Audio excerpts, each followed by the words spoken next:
I want you to see, I want my neighbours, my family, my friends, I want them to know what British policing is about. You've then got to make the critical decision about what you're doing, which is the point where you need that to be absolutely focused and have clarity of purpose. So it's that whole sense of man up in a positive way. You know, someone's struggling, let's get them up, let's bring them up together.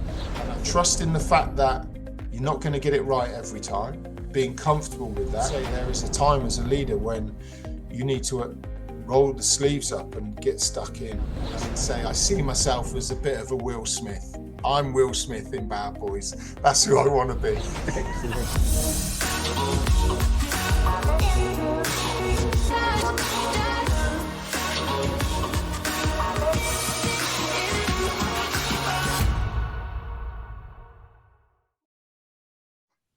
Welcome to another episode of the Leading Boldly podcast. I'm Matt Clutterham. And I'm Jenny Jarvis. You guys know that our mission here at Leading Boldly podcast is to bring you the stories and strategies of inspirational leaders to help fuel your journey and your mission in both business and in life. And today we have an extraordinary leader with us. Chief Inspector Stewart Codling is a nationally accredited tactical firearms commander, public order and public safety commander, and force incident manager, handling significant incidents across the 3 counties of the Thames Valley here in the UK. With 25 years of dedicated service in both Thames Valley Police and West Yorkshire Police, he brings a wealth of experience as a qualified detective, having led interviews for numerous murder cases and other serious crimes, and is the Thames Valley Police's control room lead for all matters related to terrorist attacks. Beyond his professional achievements, he is a passionate ambassador and chair of Thames Valley Police's Men's Forum, where he supports men through mental health challenges and works to prevent suicide within the workforce. We are really excited to have him here with us today. Stewart, welcome to the Leading Boldly podcast. Matt, Jenny, thank you so much. It's a pleasure to be here.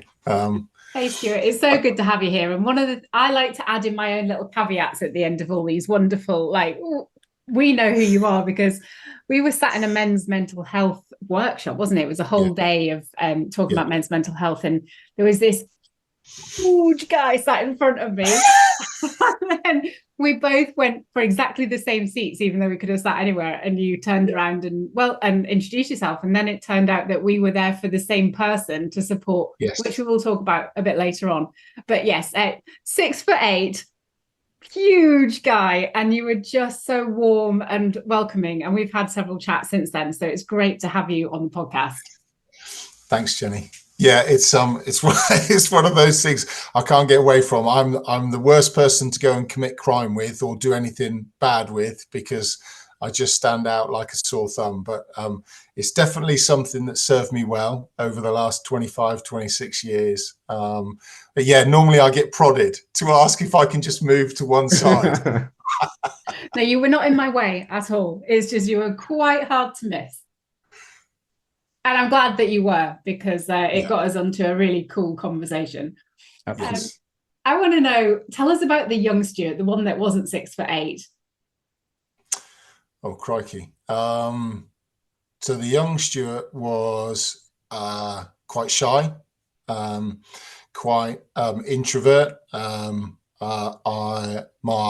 mother left. I have an older sister.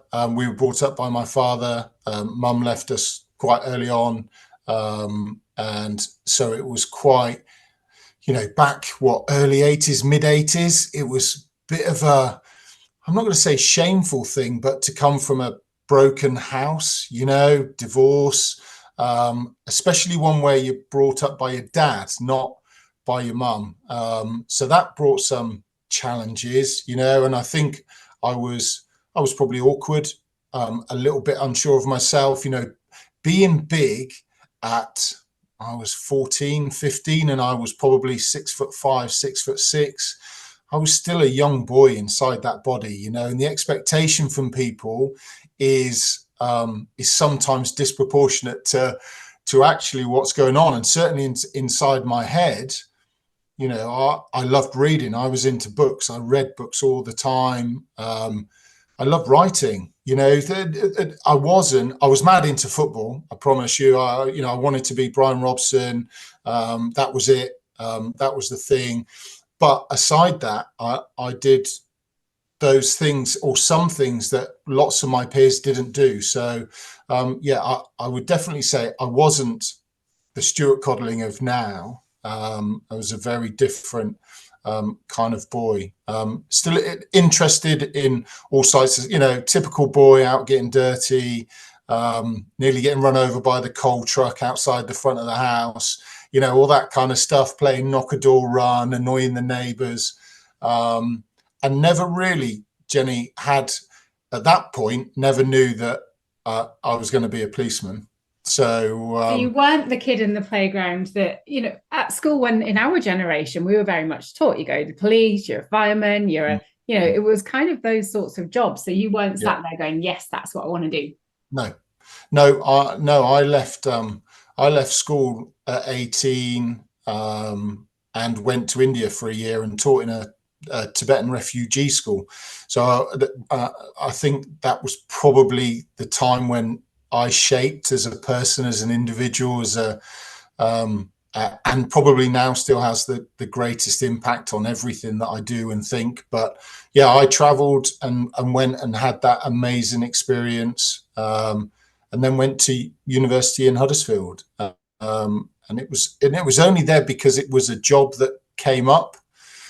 Wasn't really, again, I still wasn't leaning towards public sector work. I've been working in bars and stuff. I didn't have that leaning. I've got no heritage. None of my family have been cops before. So, I'm going to say West Yorkshire Police just advertised and it fell nicely. What did you do at university? So I did business studies and German, and I lasted just over a year. Okay, so the degree that people do when they don't really know what they want to do. No clue whatsoever. It's very different, isn't it? I say to my kids now, I got a grant to go to university, and that was paid for. I threw it away. I wasted it. It was, business studies and German. What was I thinking? I don't know. I've got a fashion degree. It never did me any good either. but it's one of those. I look back now, and it took me to Huddersfield, and West Yorkshire were recruiting, and 26 years later, I find myself, looking back, having had the most incredible career, and now still loving what I do. So I wouldn't change it. I would maybe not have dropped out of university, of course, but I don't know. I think there's a lot of people that should drop out of university. They just do it because it's a checkbox and not because it's a life purpose. And you've really found your life purpose, and you've been amazing at it. And it's something that our society needs, is amazing police officers to do what you do. Yeah, we don't need a lot of people who are quite average at German. But I promise you, I wasn't even that good, Matt. It wasn't. It's one of those things where when you come into the police, they ask you, have you got any skills? And I think I said, yeah, I can speak a bit of French, a bit of German. And I think once in 26 years, a guy missed his coach in Oxford. And I remember him coming into the police station, didn't speak a word of English. And we had this most awkward conversation because they looked at, oh, Stu can speak German, bring him down. And it was like, oh, awkward. Did you say something like turn left at the cheesecake? Because that's about my level of German. Yeah. It was, yeah. Can I have a double room with shower? I know that one. That is easy, but didn't help this poor chap. Yeah. Did you go up through the ranks right from the bottom to, you're pretty near the top now, right? Chief inspector is, I suppose, kind of middle management. So you start off as constable. I started as a constable at West Yorkshire on shift, having the most amazing time, going from job to job to job, different chaos, different tragedy, different issue, different problem. And then when I moved down to Thames Valley, that's when I became a detective, and went into that crime world, and then progressed from there, Matt. Really, that was just, I suppose we all have different approaches, and I'd always wanted to be a detective, so it was about gaining that skill set, and then actually doing some of the work.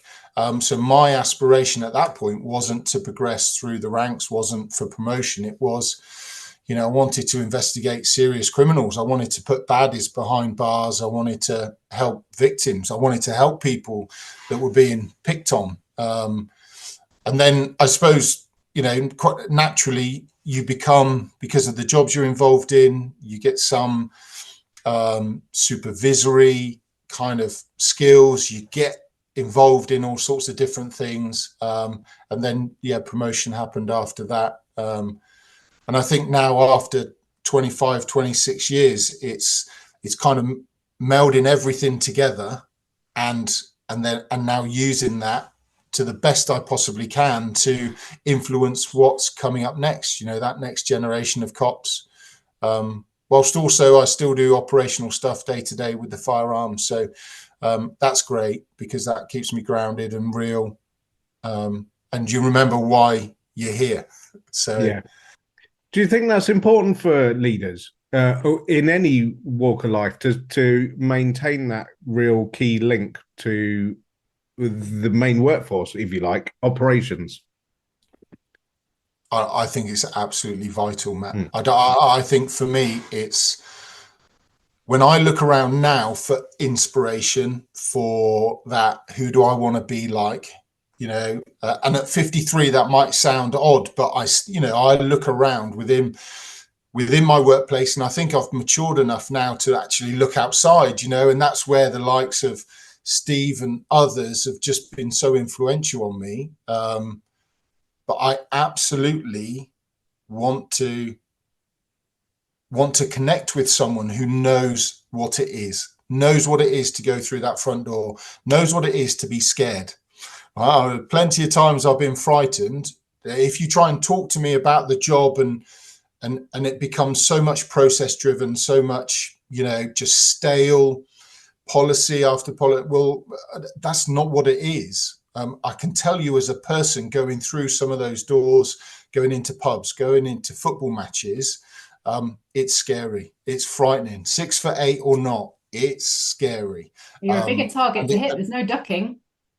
And Jenny, I promise you, they all go, we'll stand behind Codders, right? Just get Codders in there. And it used to be a bit of it was a bit of a running joke. When we go to football matches, they all knew that if they were in my serial, so you get given a group of officers when you go to a football match, they knew if they were in my serial, we were going to get the trouble, because that's what you need. So when you've got some horrible football hooligans, some hooligans associate themselves with a sport, then, we need some people there that are going to be able to manage that. So whenever I used to get the crew, they'd know, and it was the first conversation in the van, I'd turn around and look at them all. This is going to be a shift today. Everyone's going to earn their money today. The likelihood is there's going to be some more in the back of the van, and they're going to be in handcuffs. Yeah, I think it's vital. In policing, I'm sure it's the same in the private sector. But for me, that credibility, that genuineness, and as someone now who's talking policy to people, talking guidance, if I can sow that genuineness and that understanding and that empathy into what I'm trying to drive, I think that gains more traction, and I think that allows people to see that I understand this is going to be scary. We've got to go through the door. There's no two ways about that. We have to go through the door, but I get what it's like. So yeah, I think that's key, Matt, and at every level of supervision as well, not just me as a chief inspector, definitely my peers above me, my senior officers, but also, sergeants and inspectors who play an absolutely fundamental role in this, because they're the ones out on the ground. So yeah, I absolutely think it's essential. So talking about inspiration and wanting to be a detective, do you have your favourite fictional detective? Oh, crikey. I threw that one in there. I did not prepare you for that. Yeah. So my wife will tell you I shy away from anything on TV when I see it, because it's one of those where the glasses come off and I start to cringe, and I'm like, no, don't do that. No, just go and get him. Go and get him. Like I said, I used to read loads. Conan Doyle. I used to read. I'd read all of Conan Doyle, Sherlock Holmes, and I think that as a boy, those were fascinating. I have to say, from the current genre, I'll probably go to something like Bad Boys and say I see myself as a bit of a Will Smith. I'm Will Smith in Bad Boys. That's who I want to be. Excellent. We love detective shows, but mainly like the 80s, 90s, where Poirot and Inspector Morse and all the classics. Yeah. Cagney and Lacey. So back in the day when TV, you had to walk up to it to press the button to change the channel. Cagney and Lacey was the one for me that was the one that was accessible. Yeah, and we obviously have Morse, who's based in Oxford anyway, so it's a bit of a homegrown. You see all those lovely images of Oxford city centre. But yeah, I don't think I was ever as good. Matt's done some work with Sheila Hancock actually on the Morse front. Really? Yeah, I have. Yeah, she took you to the Ivy for lunch, didn't she? Yeah, absolutely. Wow. So that's our never got to go anywhere as nice as that in Oxford. It's not my detective link, but it is Matt's very tenuous detective link. Yeah, absolutely. Yeah. So, well, talking about progressing from the 80s to now, so 25 years of service. Yeah. What are the most significant changes you've seen in policing over that time? Because I imagine it's shifted like the rest of the world. I imagine that's shifted quite a bit.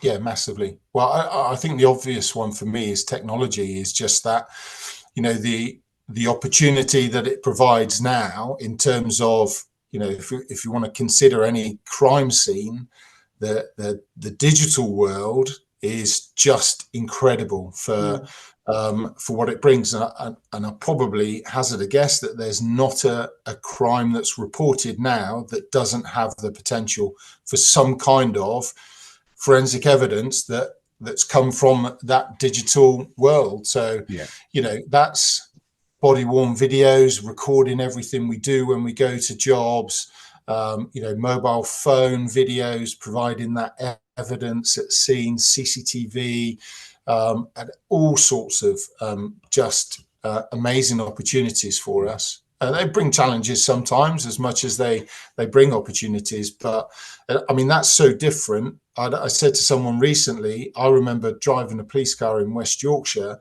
and they gave us a load of VHS videos for the back of the car, because you go to a shop to pick up someone who'd been stealing from a shop, and the shopkeeper would say, well, I'm out of videos, because they were quite expensive. So we used to have a stash, and you go along, take the video out of his machine and give him a new one. Whereas now it's all, digital links uploaded to the cloud and then moved across, and the footage is as clear as we're seeing each other now. Whereas back then, the more you used the tape, it sort of, by the time you got to court, it was really grainy. They'd be going, I'm not sure we can identify this person. You'd be like, I'm sure it was him before. Yeah, 20 plays ago we could. Yeah. I think that, and also the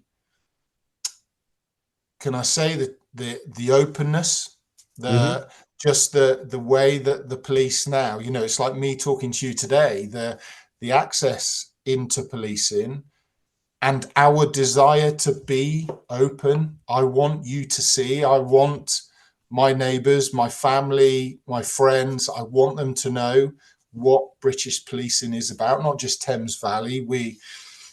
we have our brand, if you like, as Thames Valley, because that's where we're based. But I think I like the thought of us being British policing and standing for that brand, which is world renowned and incredible, because we do it with your consent. We do it together.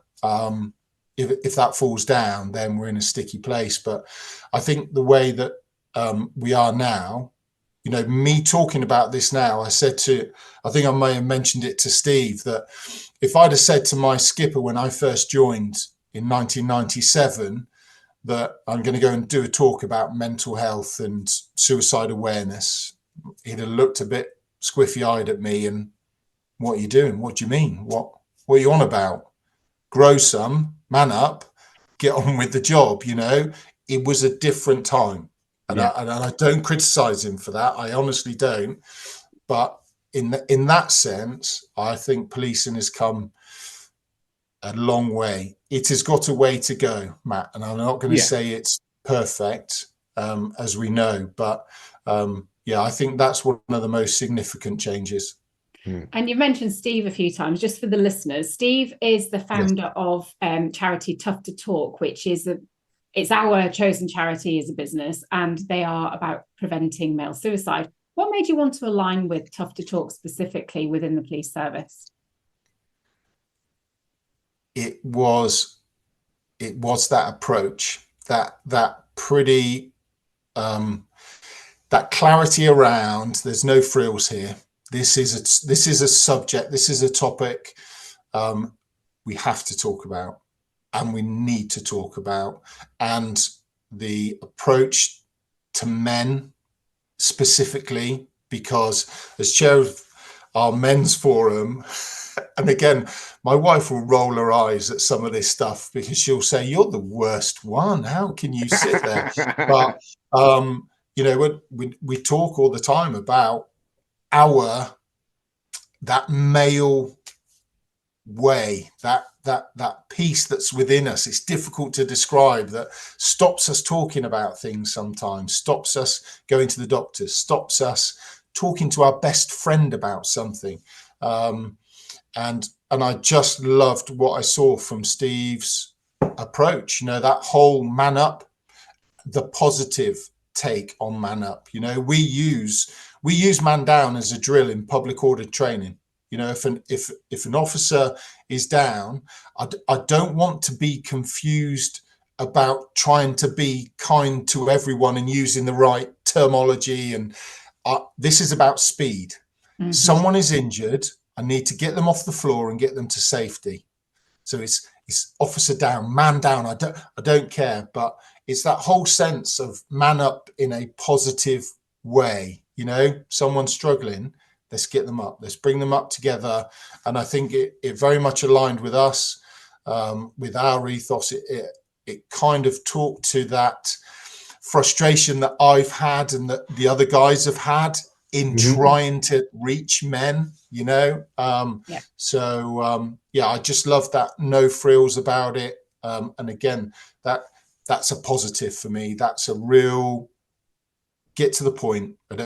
We understand what the issue is. Let's get to the point, and let's save as many men as we possibly can. And I kind of said to my boss when we were talking about the men's forum in Thames Valley that we lost 6 men in 3 or 4 years to suicide, death on duty, killed on duty. And I said, we can either keep putting on the white gloves and the nice tunic and go to these funerals, or we can do something about it. And that's why I think that was my turning point for being comfortable in talking about something that I'm no expert in, Jenny. I'm not, don't profess to be an expert in this, but if it means that one of my peers, one of my mates, one of my colleagues comes out of the wood and says something and broaches a subject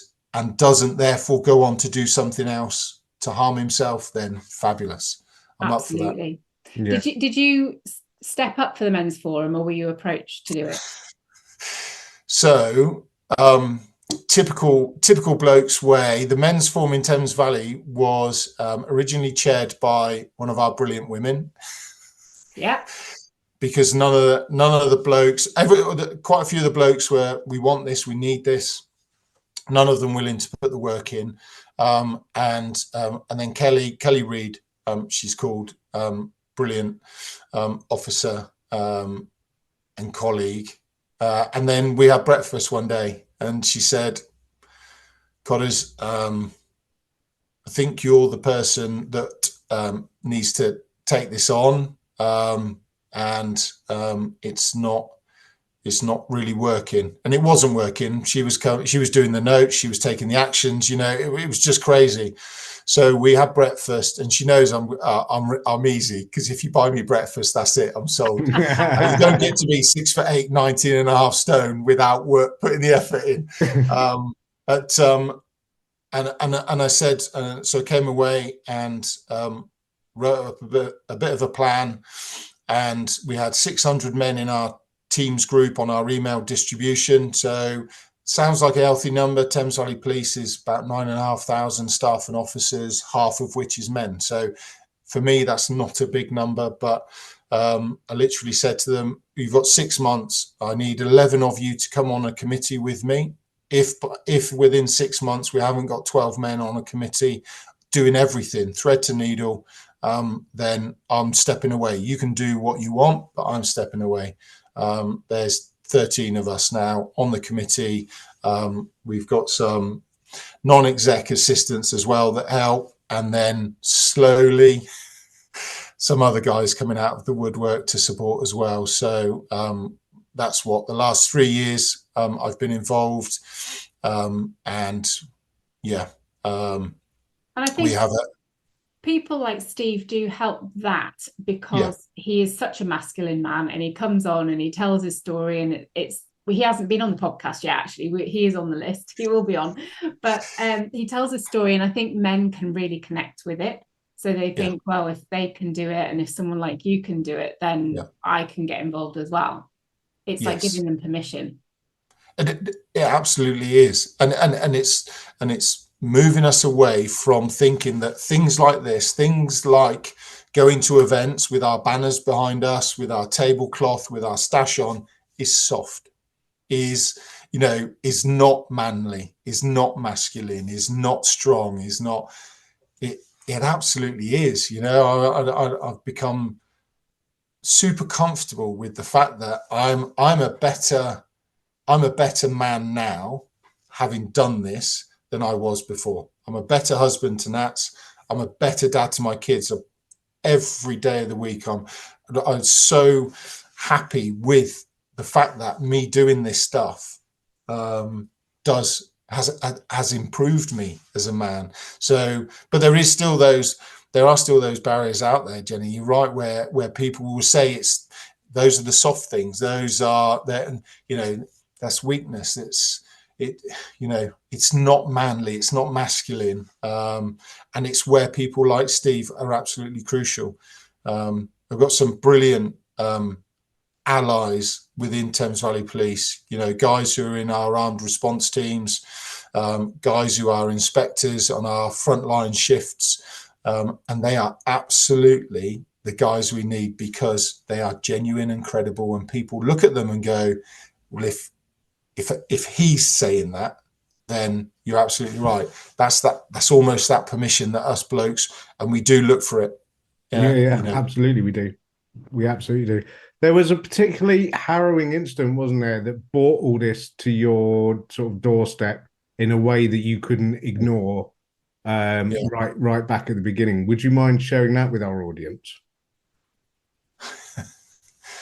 No. So as force incident manager in the control room.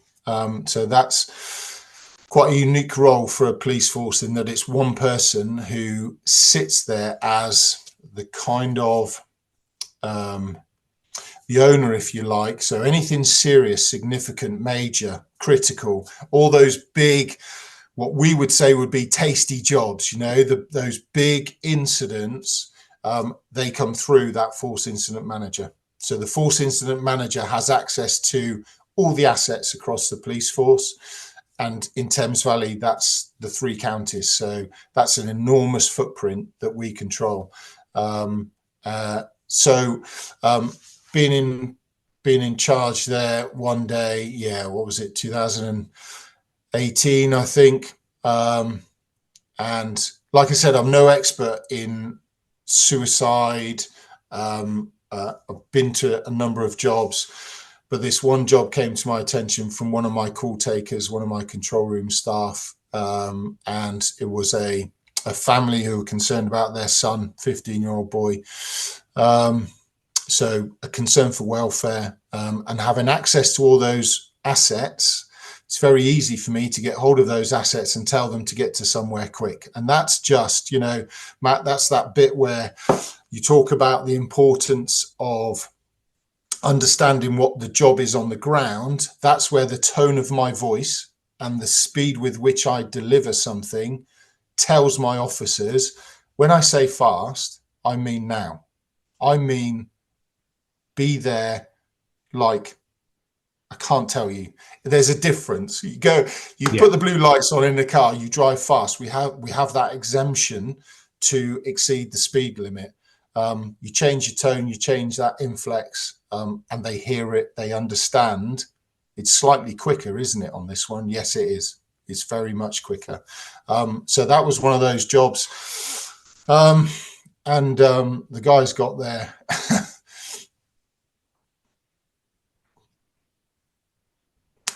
and we didn't get there in time. So that was, you get to that position, and I can tell you, when you put the uniform on, it feels different. The Stewart Codling that's at home with his family, it sounds silly, but you almost do. You become slightly different. You become a different person. My confidence goes up. The senses become sharper. And sometimes that feeling of invincibility as well comes with you, because as a force incident manager, and having done it I did it for about 5 years. There's nothing you can't fix. There's no problem that comes to your desk that doesn't get solved. That's the job. And we didn't get there in time. And it wasn't right at the point when it happened, when they told me. It was driving home. And that was that whole sense of failure, that whole sense of letting him down, letting that boy down. And I think it's only subsequent. I get upset. I don't think of myself now as a failure. I don't think that I failed that day. I tried. I promise you I tried. I don't know his name. I don't know his family. I didn't go through the door. This is why it's so silly, but hopefully this is important for people to see, that it matters, that it really does matter on a deep level. But I didn't fail. I tried my best. I try again tomorrow. I try again this afternoon. But yeah, that was one of those moments that, for some strange reason, even though I've been to suicides before, I've been sat in cabs with train drivers, been at home trying to stop family getting to their loved one because I don't want them to see what I've just seen. Yeah, that one really caught me. And I think that then, take it on a few years with the stuff with the officers, with that conversation with Kelly, and then so on, the conversation with Steve, that's what makes sense of it. That's what means that I'm not frightened to talk about it. I'm not getting emotional. That's not me being weak. That you might say that's me being vulnerable. I'm happy with that. I don't mind that. I'll go to the door again tomorrow, and I'll try again tomorrow. That's the strength. The strength is that actually we'll come back for more, because that's the job, Matt. That's what I signed up to. I didn't know at the time. I didn't know all of this at the time, but that's the job. So, yeah, no, just the courage and the strength to share that story with us, despite its emotion for you. That's strength. That's leadership. That's the strength and leadership that we as men need now, to understand that, it's not so much about being vulnerable, but it's about being able to share our stories in a way where we can lead as men. Human. And Jenny, do you know, it's, I read so much, I hear so much about policing, and like I said to you, I love what I do. I'm passionate about policing, but we are humans. And I've heard people criticize some of my peers for going through doors and then crying with families, and I promise you, it's so difficult. Sometimes that you try and put on that professional image, and that professional image at times is absolutely the one where the face is stoic and it's resilient and it's strong and it's, I'm going to do this. But if it means that 5 minutes later I'm round the corner, I'm just going to have a moment and a tear, and because I'm going to join you in your sorrow, in your sadness. I don't know you. That's irrelevant. That's really irrelevant. It's the fact that we are human. And I think that's that bit about that priceless bond between us. We're not robots. We're not just machines. And we mustn't just become that process of, well, we need the police, turn up, do this, go away. I'm going to live it and breathe it with you, because I think that's what makes us stand out from, not stand out from others, because it's not a competition with others, but that's what makes us, I think, so special. So there's so many high pressure situations, because you deal with firearms, you deal with terrorism, you deal with all sorts of murders and really the heinous crimes of life. How do you prepare mentally and physically for that kind of high pressure situation that you do all the time? I think, physically is to stay fit. I've maybe laxed a bit in the last few years, but no, physically, I can say, you've got teams of very fit men and women out there as police officers, because when you get to where you're going, and that might be a run, it might be a hike, you've then got to make the critical decision about what you're doing, which is the point where you need that to be absolutely focused and have clarity of purpose. So physical fitness is really key and important for us. But I would say that healthy bit, that mental training, that mental strength is absolutely vital. So, and this again, if I said to my skipper, I do breath work, I do dynamic breath work now, I do cold water plunging. That allows me to balance my mind and bring everything back to order. And actually means when I go to work, I'm focused on what I need to be focused on, which is getting to that door in 4.5 minutes and saving the person behind the door. And my decision making leading up to that is absolutely clear and uncluttered, and will stand the test of time.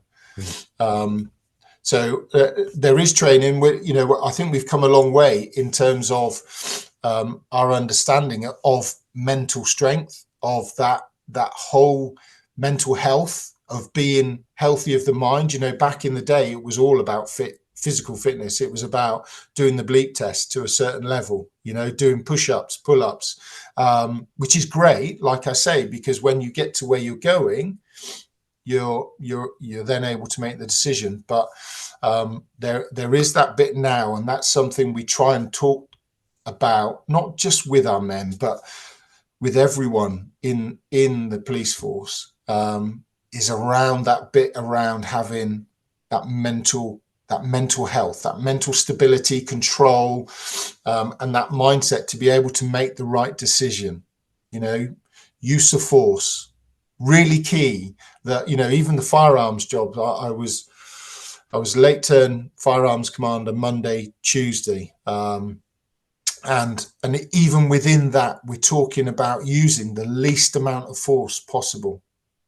You know, this is that just because I deploy someone with firearms, the last thing I'm thinking is that we're going to use firearms. My expectation is we're going to resolve this with the least amount of force, and that's probably us just turning up.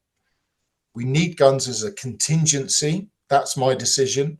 But my expectation of my officers is that you will use the least amount of force possible to resolve this situation. And we go from there. But yeah, that requires that healthiness, that ability to have clarity of purpose, clarity of mind, decision making. That's all at that time. Yeah, that's a really interesting thing, the decision making, actually, because a lot of our audience are entrepreneurs, business owners, running businesses, leading teams within their business. And one of the things we're seeing in the business world is that the pace of change is getting quick, and it's getting quicker. And the ability to make really key snap decisions in high pressured situations is becoming more and more critical. And that's something you do on a daily basis. So as well as the mental fitness, is there specific frameworks that you're using or training? Is it something that you can learn, or is it just a natural thing? I think it probably is something you can learn. In terms of the model, Matt, I think it is something you can learn.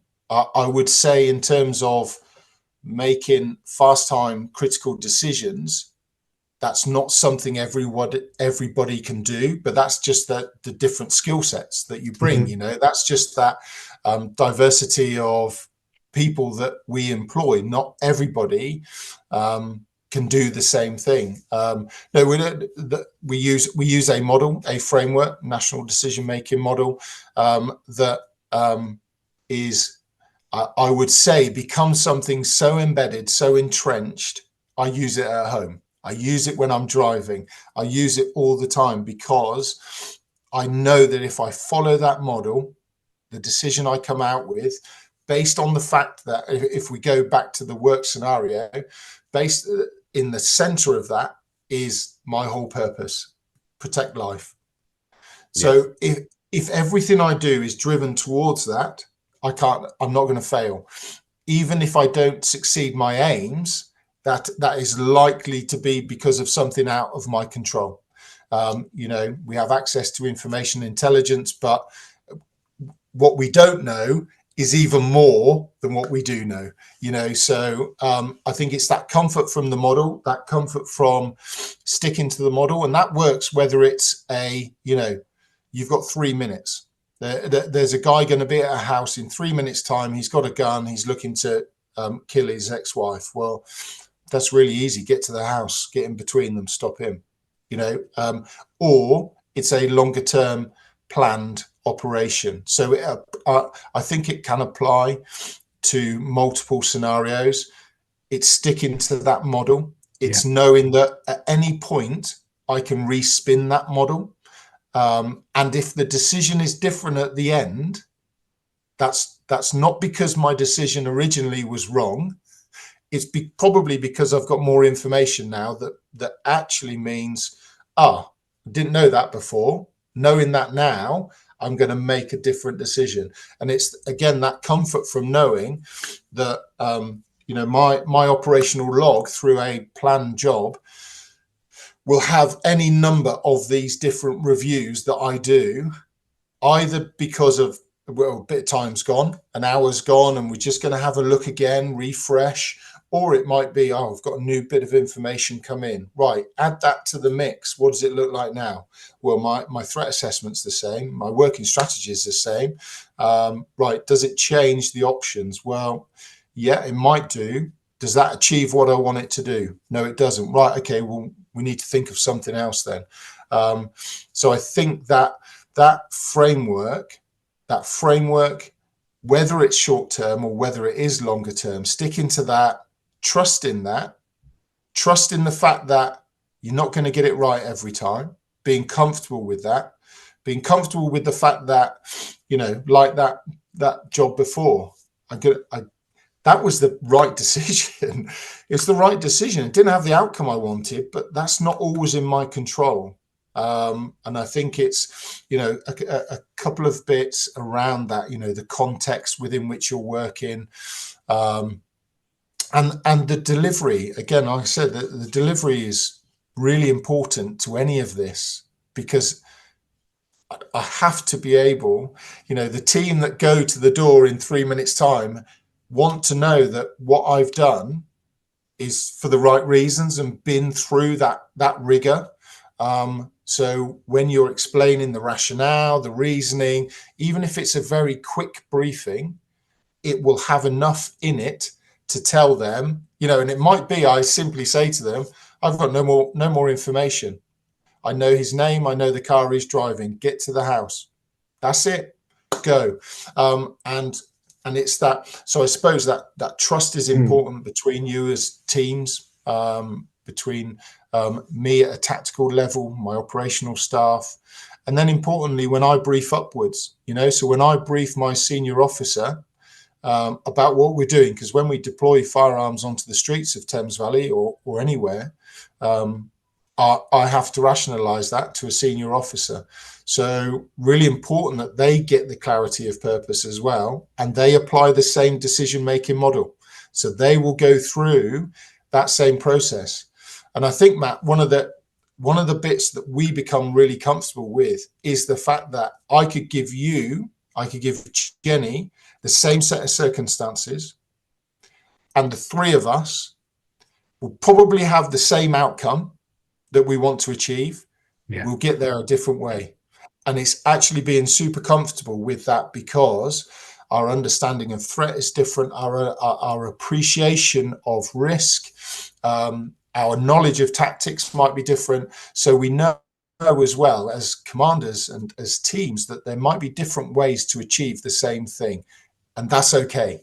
Yeah, that's amazing. So, we when we're working with businesses, we talk a lot about, one of the things we provide is brand strategy for companies, and one of the things we talk about, the benefit of that is a framework by which the business can make decisions, which are, funnily enough, all purpose centered.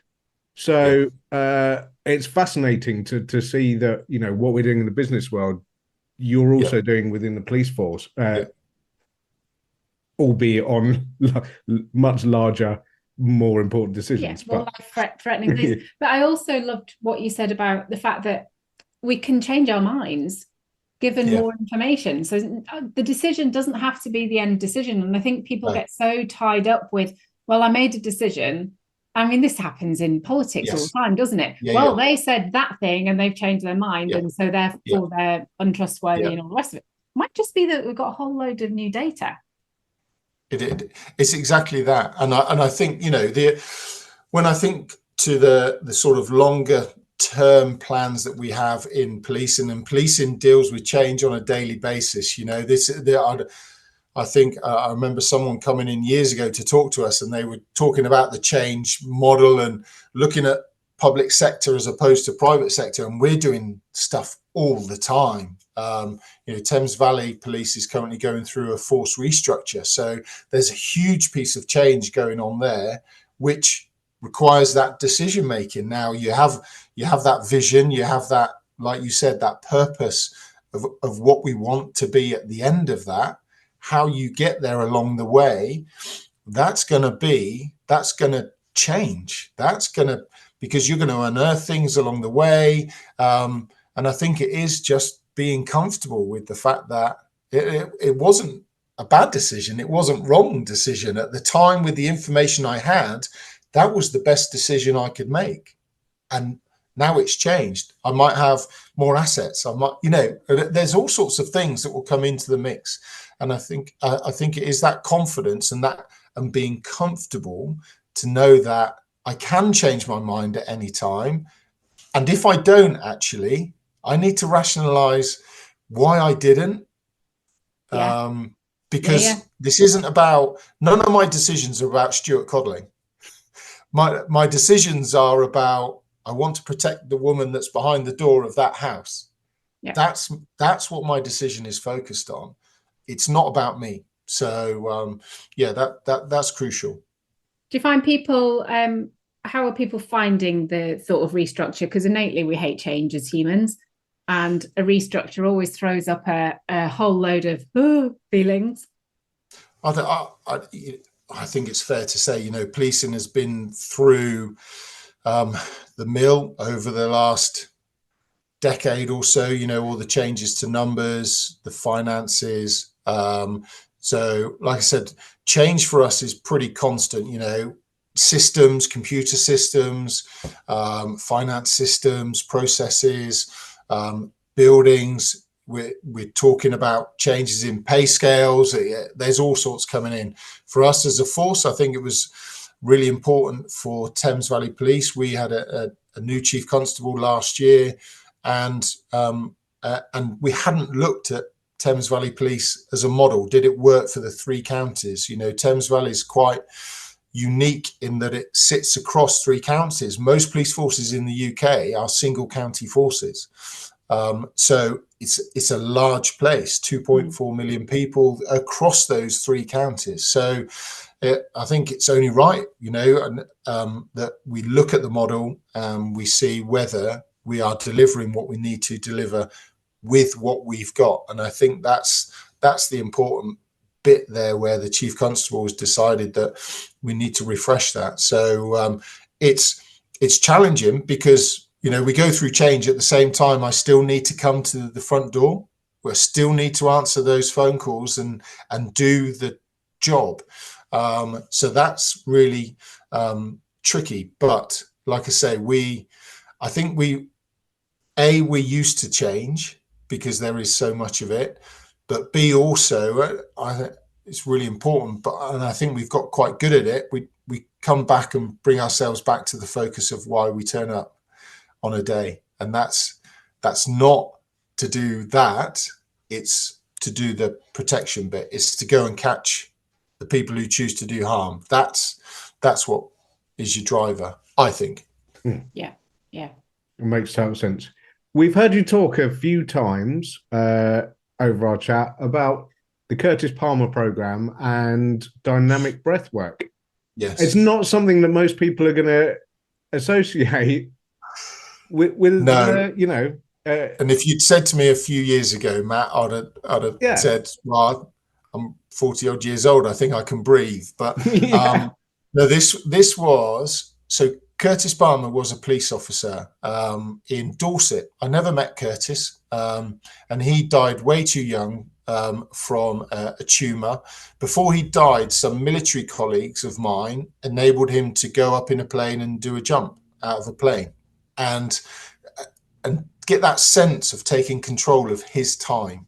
And my colleague, who I said to you I met for a coffee this morning, now runs the Curtis Palmer program, which is a charity, and we support police officers, police staff, but also other emergency service personnel who are going through challenges. And we do it by taking them out and putting them through weekends of canoeing, of hill climbing, so quite challenging, but with other people who are also struggling. And we have some amazing ambassadors, people who've come from the military, suffered significant injuries, lost limbs in Afghanistan, in Iraq, but who talk about overcoming those issues and act as the most incredible, inspiring people for my colleagues. So it's an amazing charity. And through that, when we went into COVID, into lockdown, we still wanted to provide a service to officers and staff. And Damien, my friend who runs it, being ex-military, got in touch with some of his ex-military colleagues. A chap called Sam Murray runs the Breath Connection, and he and his partner Miranda, they deliver dynamic breath work. And so we started to run a 10-day online program. funded by the charity, so no financial burden to our officers, and it just took off, and the results were incredible. The breath work, the way it was delivered, you might have seen Wim Hof on the TV with that really kind of aggressive kind of breathing. That's what it is, over oxygenating the body, and really allowing for an emotional release that I've never seen before, or experienced. And then coupled with cold water, the science behind this stuff is incredible, Matt. And we talk in policing about, evidence-based policing techniques, so problem solving, neighborhood policing, and the science behind breath work and cold water is incredible, and the benefits that it brings. And so we've now run, I want to say, probably over 15 courses, so probably over 300-400 people that we've supported through the breath work. The Curtis Palmer program runs an annual trip, so they go off. There are 12 people going to Norway next week, I think it is, and they will do 3 days walking, 5 days kayaking through the fjords in Norway. Now that will be them, but they will also have to take some of the ambassadors, one of whom lost both legs in the military. So you've got to get him over those hills. You've got to kayak with him down there. You have to support him. And it's that whole sense of using that as a way of enabling me, if I was one of those people, to overcome, or at least become, what's the word, comfortable, to have that understanding that I've got the issues and then can maybe control them, because some of these things are never going to go away. They're going to be with us. Some of the officers, some of my colleagues from child abuse investigation teams, they've seen some of the most horrendous things that men do to children.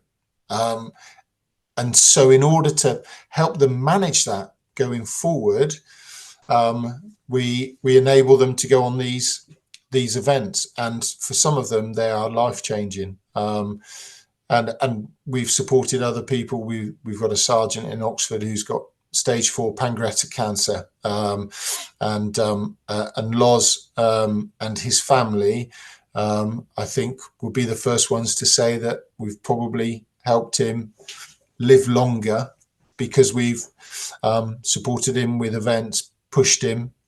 He's canoed all the way from Devizes to Westminster. I mean, with stage 4 pancreatic cancer. But that was one of the challenges that we put him on, Matt. And that was the kind of, that was with a chap who's got motor neurone disease and got no use of either arm. So put him in the kayak with you and canoe 130 odd miles, and he did it. So it's a really special little charity to us, because it does allow us to support our colleagues, and we've now actually got Thames Valley Police was so impressed with the breath work that we've introduced that as a force wellbeing initiative. So every member of staff in Thames Valley has access to 2 breathwork sessions a week. And Hampshire Constabulary was so impressed, they've brought their staff 2 sessions a week, and there's another force about to sign up. I can't say who, but so it's spreading, and I think, it's like I said to you about the changes in policing. It's that change in kind of in us, and who do I want to come through your door to sort of, well, I want a healthy copper to come to your house, to make good decisions. That's what I want. And I want them to be able to come back again tomorrow. I don't want them broken. So it's really important to us, I think, that we do it. But yeah, it's amazing. Some of the results for some of my colleagues, have just been life-changing. We will put the information to the charity in the show notes, so that if anybody wants to go and have a look, they can, and support it, they can go and have a look. That's absolutely amazing. Yeah, mind-blowing. Like, I mean, listeners, like, listen, if if teams like this are implementing this stuff and having such incredible results, like, you need to start looking at it for your teams, because, you know, we're hearing about real tangible results here. Yeah, yeah. And we've had we had Ernst Young on one of our events, you know, and coming in, because I think it's like you said, that link to Stephen, the military, the mindset with the military, you know, is there's no hiding. You have to go and do what you've got to go and do. You can't say no to this stuff. So you've got to go and do it. So to have this in the back where, and Damien and I spoke some years ago about not just doing it for those who are broken. We know the teams where it's tough, especially tough. So we want to get into those child abuse investigation teams. We want to get into the armed response teams early so that we get to them before they're broken. That was the plan. And I think it's definitely reaping rewards. We do not need more broken humans in the world. No, absolutely.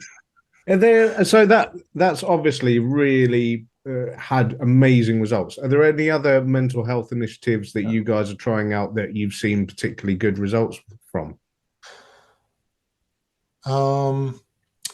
I mean, there is so much, and when I look at, you know, when I look at the job, we have access to a lot through work, Matt. So, you know, I think it's one of those classics where if we start talking about the men again, they're probably unlikely to phone that employee assistance program. You know, they're not going to phone a phone line that says, call us if you're struggling. Well, they don't.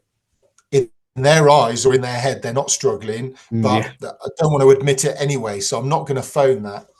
We have loads. I think we're really lucky in Thames Valley. I can't really talk about the other forces. I'm sure they have stuff, but we have lots of provision internally. We have amazing people in our wellbeing team who really care. And they're great because they reach out now to us. So the Men's Forum take referrals from our wellbeing team, who have maybe tried everything, you know, tried all the stuff, tried the counselling, and now just refer them to us because we'll just have that male chat. We'll just lend a male ear to a colleague and see what we can do. So those links are getting stronger in between us, and we find that that's successful. And I think the whole appreciation of mental well-being, mental fitness, I like the way you phrased that, as a real issue, as a proper issue, a genuine issue, and something that is worth us looking at, considering, talking about, and investing in. I think that's coming, that's getting better. But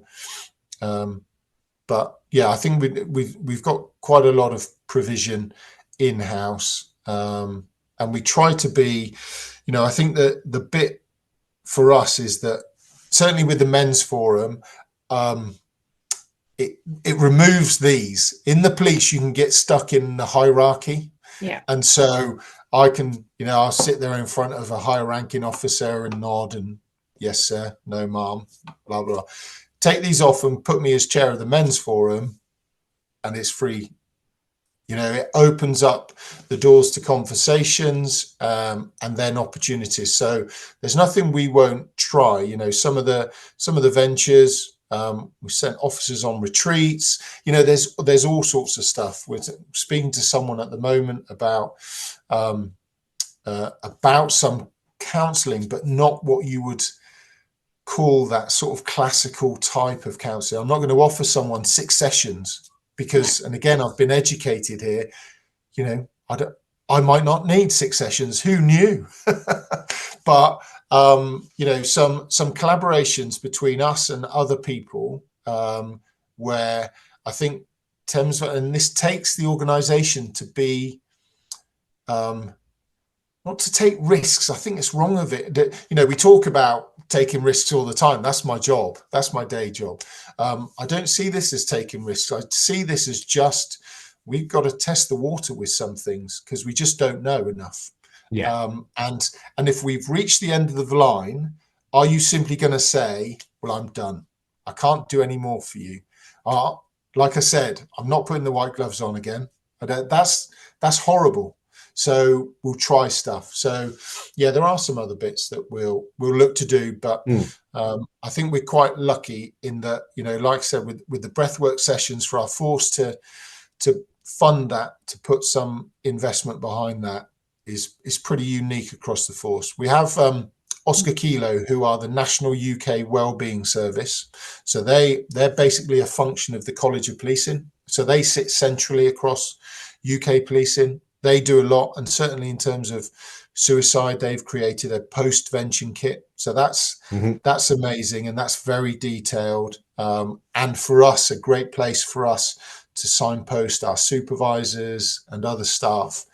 So I think it's becoming more commonplace in terms of a topic, you know. Yeah. Great. Whereas that old traditional take was, no lad, man up. No, absolutely. I think you're doing amazing stuff, and you know, you're an inspiration and a leading light to many. So, you know, thank you for everything you are doing.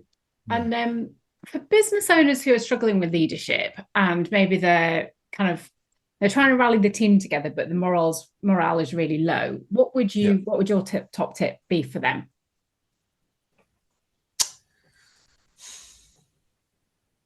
You've got to be honest. You have to be honest. You have to have that.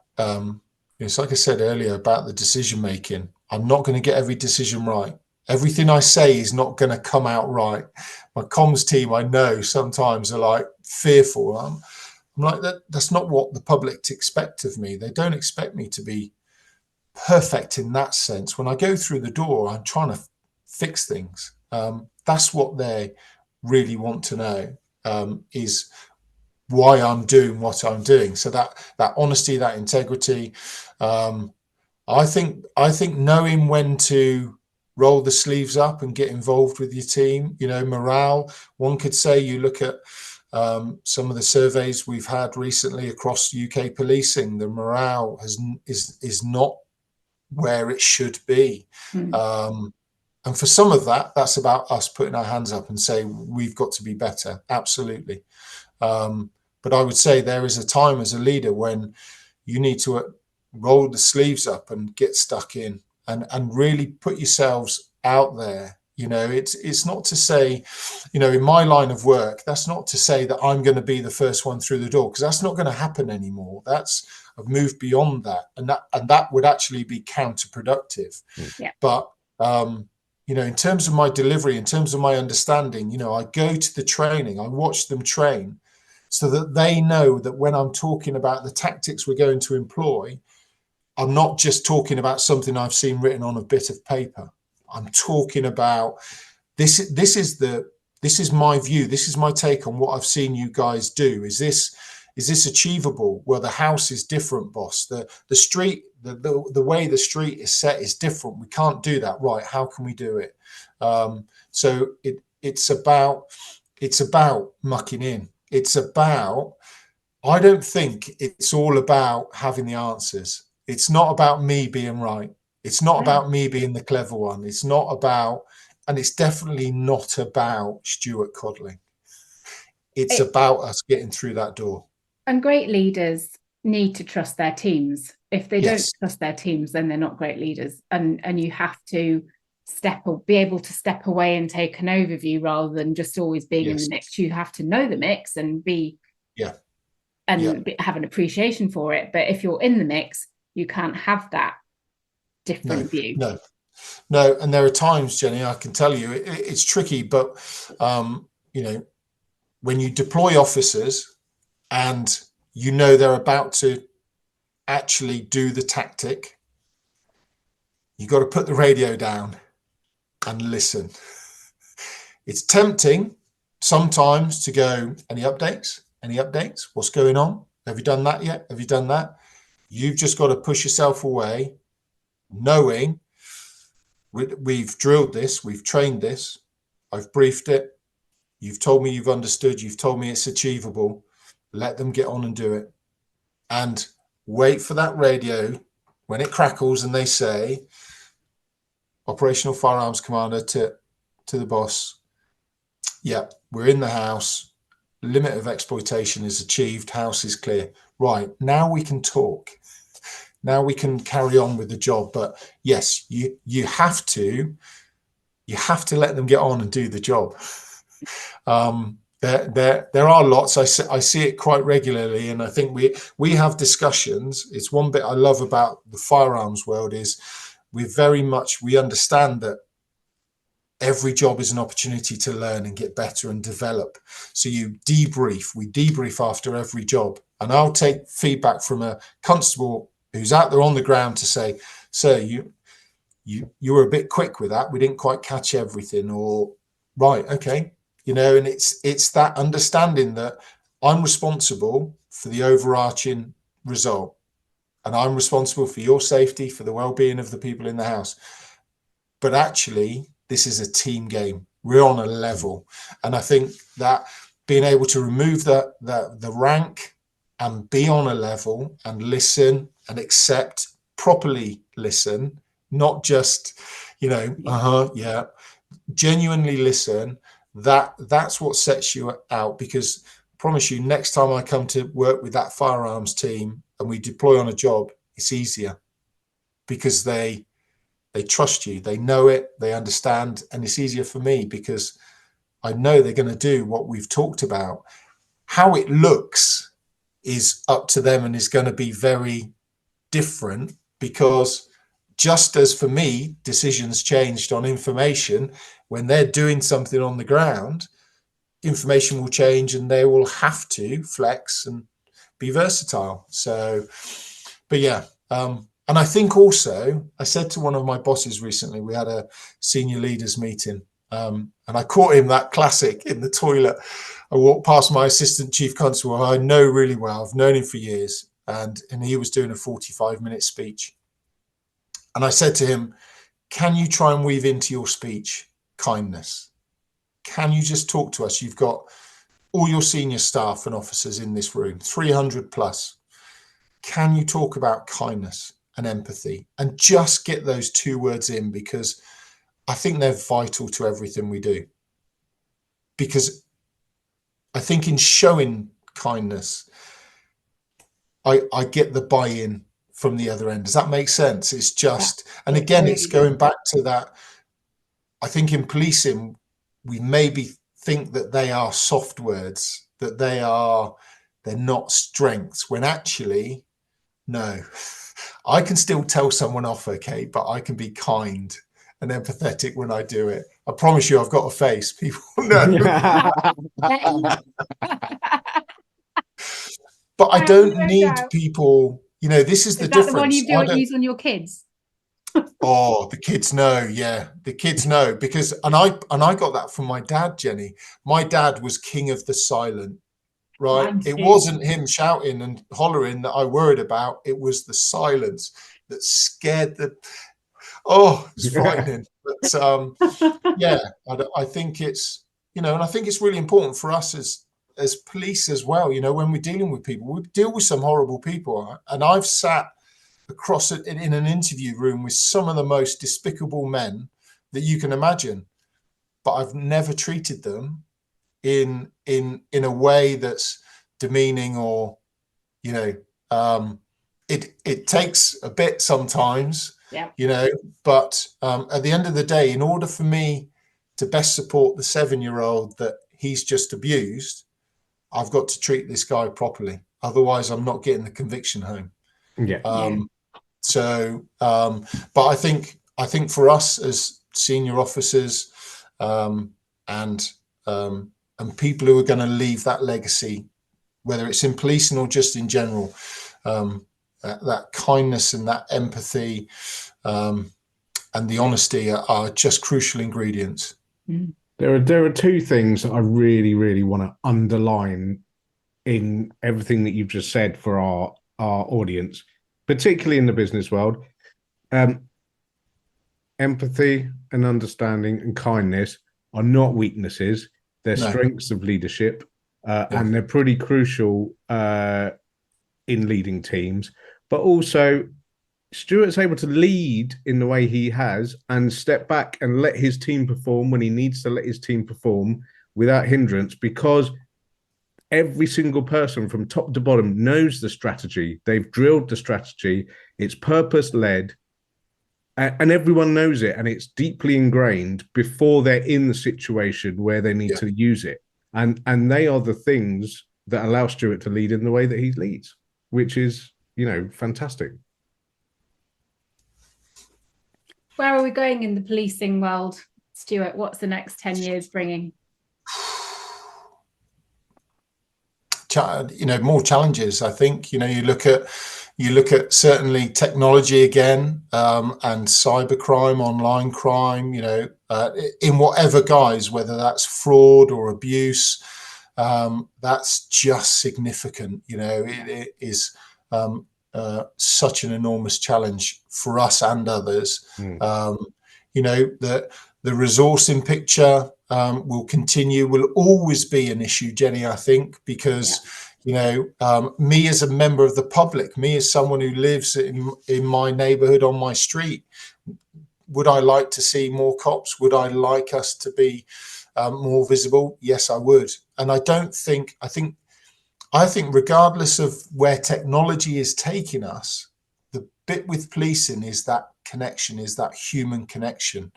And the more we advance with technology and we have, robots to sift stuff and to filter stuff, well, that takes away my ability, my touch points with you as the public, and those valuable touch points where we can engage. You can see me, you have those small conversations.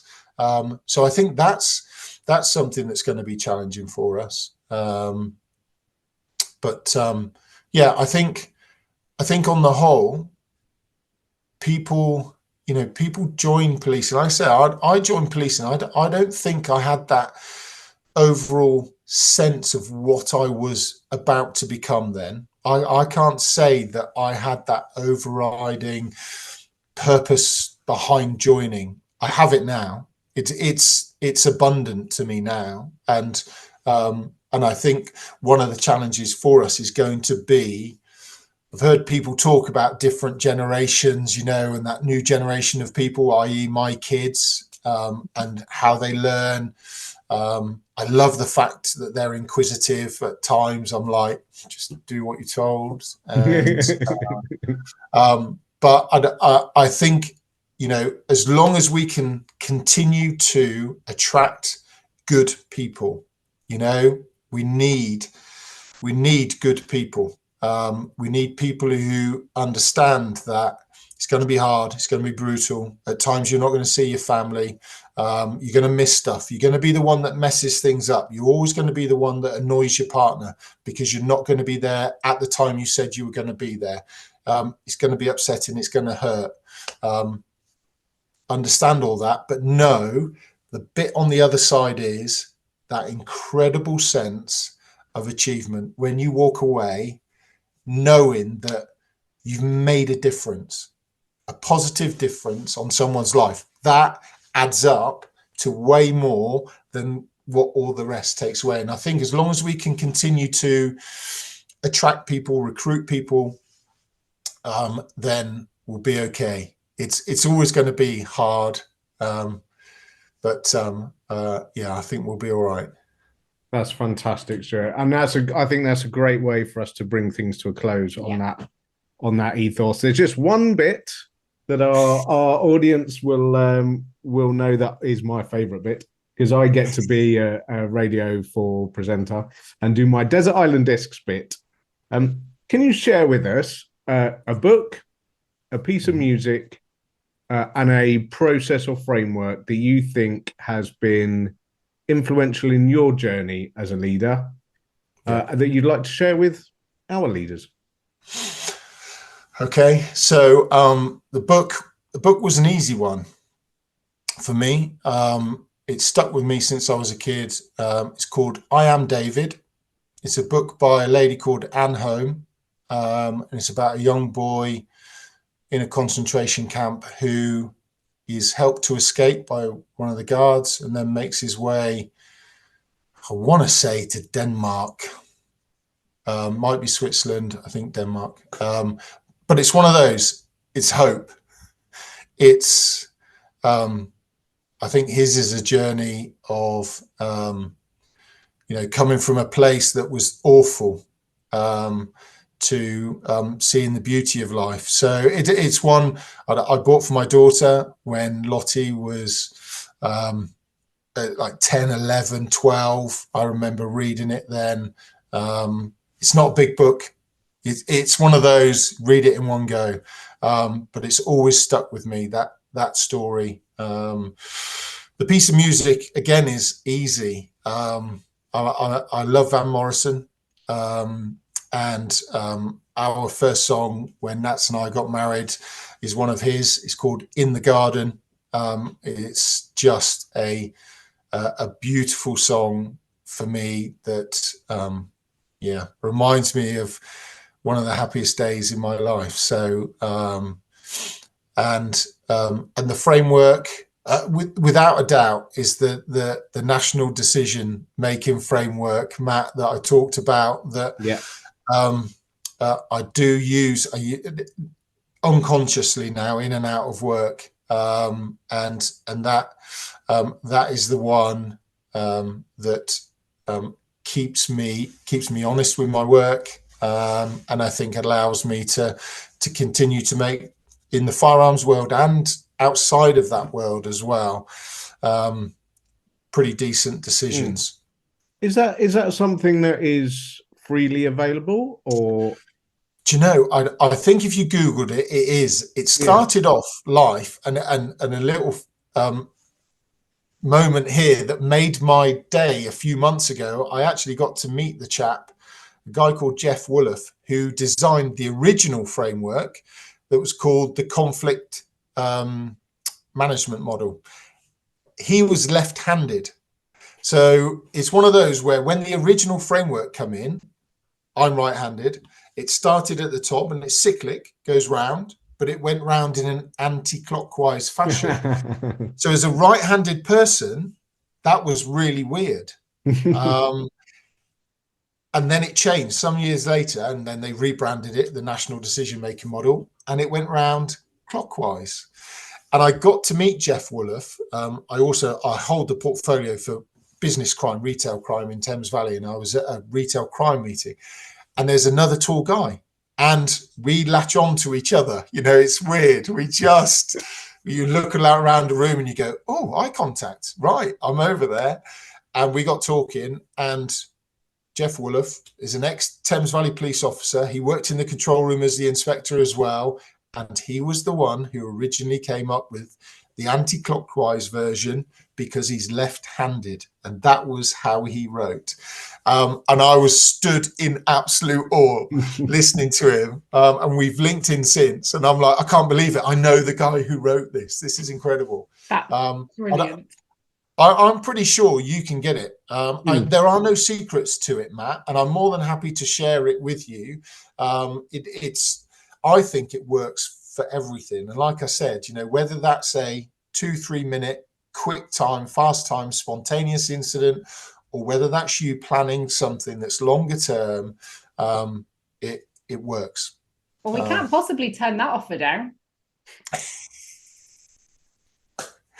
Great. I'll send it through. Brilliant. Thank you. I just want to shout out as well to all the wives, partners, kids of people in the police service, because it is tough. Yeah. And you have an amazing wife who has supported you, and you support each other. And without that, it makes the job a hell of a lot worse. Yes. Thank you. That's nice. Yeah, it does. It does matter to us. It certainly matters to me. Some of those nicest moments have been taking my kids along and showing them off a little bit what I do. Thank you. Yeah, brilliant. We could literally talk to you all day, Stuart. It's been incredible. And we could talk to you all day. But you've got a public to protect. Yeah, you've got a job to do. but it's been amazing, and you've shared such value and important words to share with our audience and with the world. So thank you for your time and your generosity. Yeah, thanks, Steve. Yeah, you're more than welcome. I'm glad it's been of use. Thank you. Thanks for having me. Thank you. Thanks, Stuart.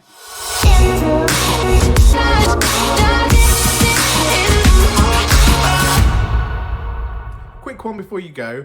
If you want to grab a free PDF download copy of my new book, Being Bold, How to Use Brand and Human Transformation to Skyrocket Your Growth, just drop into the show notes where I'll put a link to your free copy.